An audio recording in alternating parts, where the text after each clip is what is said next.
So I just finished playing Spider-Man 2, the brand new game from Insomniac Studios and the sequel to 2018 Spider-Man. And you might be thinking, man, isn't this a movie channel? Don't you review movies and TV shows? Well, if I'm gonna be honest, what this channel actually is whatever the hell I want it to be. So if I want to review Spider-Man 2 and any other video games, I am going to be reviewing whatever the hell I want. And I've got to say, Spider-Man 2 is probably the best game I've played in a very long time. Now, if you've been watching my channel all year, you know I am a very, very big Spider-Man fan. Just in general, I think Across the Spider-Verse is like the greatest thing to ever be created by man. I think pretty much every single Spider-Man movie is amazing. I am a very, very big fan of this character and this genre. I'm also a very, very big fan of superhero video games. My favorite video games of all time are the Arkham series, the Arkham trilogy, plus even Arkham Origins. I absolutely love those games, and although over the last couple years the studios that made those games have been making pieces of shit like Gotham Knights and what looks to be a pretty mediocre and terrible Suicide Squad game,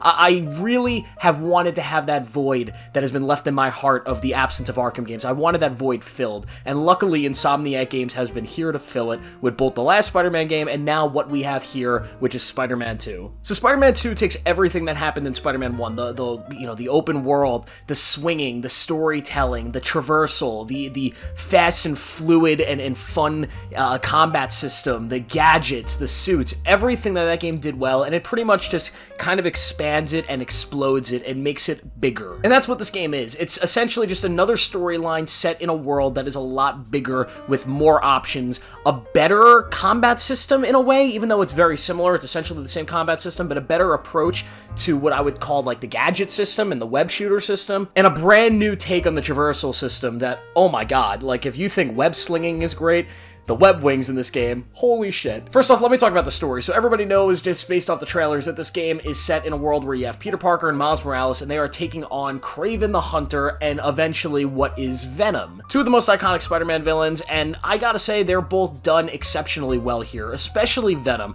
I think Venom in this game is exactly what I wish Venom was in the movies. He is terrifying, powerful, the whole idea of the symbiote and how it's used, although very familiar, and although like the way they approach it, they're themes that have definitely been explored before in other Spider-Man stories, maybe a little bit too similar. I will say, like, the overall vibe of the symbiote and what Venom eventually is exactly what I was hoping for, and they didn't go a route that, say, the Tom Hardy movies went, where they tried to make Venom more presentable and more of like this, you know, fun comedic thing. Like, no, this is a dark, brutal Venom, and it is exactly what I was hoping for. I will say some of the twists around Venom I thought were a little predictable, I gotta admit it.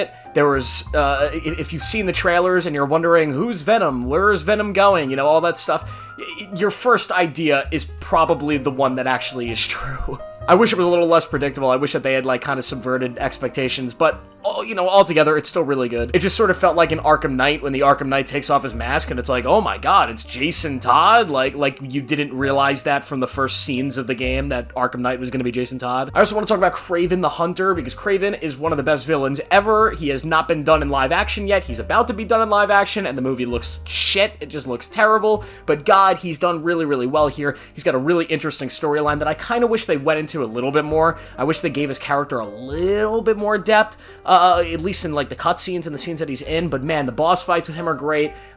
His whole vibe, his motivations, I really enjoyed, and he was a different kind of villain from anything else that had been in either of these two games, and I really appreciated it. And when we talk about stories for the characters themselves, Peter's story in this game is really good. Is it as good as his story in the first game? No, but he has a full arc that is super, super personal to him. I love the overall relationship between being Spider-Man and balancing the personal life, that whole theme that is in every single Spider-Man project ever, that work-life balance type thing, but it's more prevalent here because we have a Spider-Man who's pretty much at the end of his career, right? He's older, he's more, you know, weathered, he wants to start a family, all these things, so it's a little more prevalent, and it's really the central theme of this story, and his relations to the characters and the villains and everything going on around the world and around him is definitely very interesting, and I don't think it ramps up to the point of where the first game does, but it definitely does it in a satisfying way that also sets up for what I think is going to be a pretty interesting third game. Miles Miles, on the other hand, I feel like kind of takes a back burner in this game. He does have a central arc here, a very, very important central arc that is probably the best written, at least emotional storyline, I think, in the entire game, although it is something that's very familiar and has definitely been kind of tropey in the superhero world,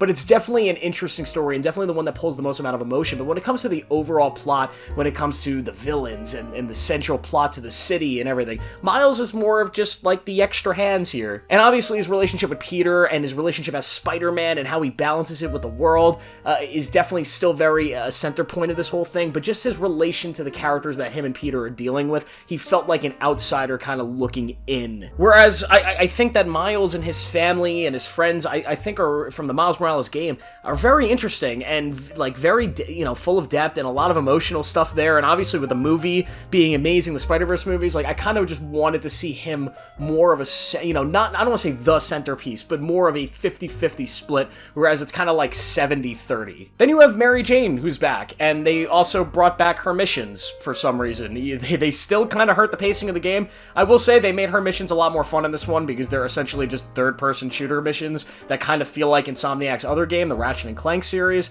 and I did appreciate them a little bit.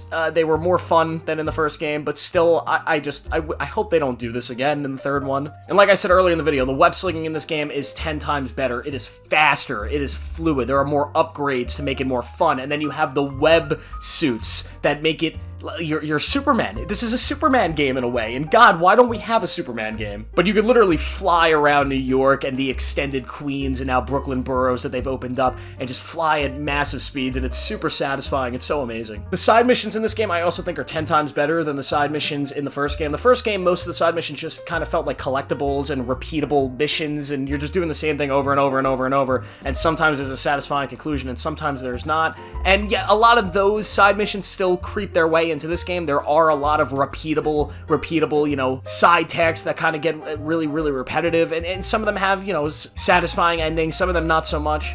But overall, there are more, like, story-related side missions in this game. The one particular that I won't spoil at all, but is really, really amazing, and I really appreciated that. It reminded me of the Arkham games that had really in-depth and well-written side missions that just absolutely blew my mind. Now, if I did have one complaint about this game for a second, it's just the fact that I feel like they spent a lot of time setting up for what would be a third game. And what I mean by that is that it just felt like they were holding back, like, a little bit. It felt like they just didn't want to completely blow their load. Like, when you look at the new God of War games, you had the first game, which was really just kind of like a taste of what Sony Santa Monica could do with this new God of War series. It was really good, really compact, amazing, one of the best games ever. And you assume that you were probably going to get a trilogy. You were probably going to get a God of War 2 and a God of War 3, but then the studio came out and said, no, we're going to give it all to you in the second game, God of War Ragnarok. We're letting it all out. There's not going to be any setup. We're doing the whole story and the whole shebang in this game. And that's what made God of War Ragnarok so great, is because the game was just so unbelievably big and such an unimaginable step up from the first game when it comes to scale, story, gameplay, everything, and it just felt like you had everything you were hoping for that was set up in the first game, and you got it all. It was all brought on, and it was such a great experience, and then by the time you get to the ending, you felt fully satisfied. Whereas in this game, when I got to the ending and the credits started to roll, I felt a little, like, just not even close to satisfied. I felt like, and, you know, not trying to spoil anything, but it felt like there was a certain final chapter missing from this.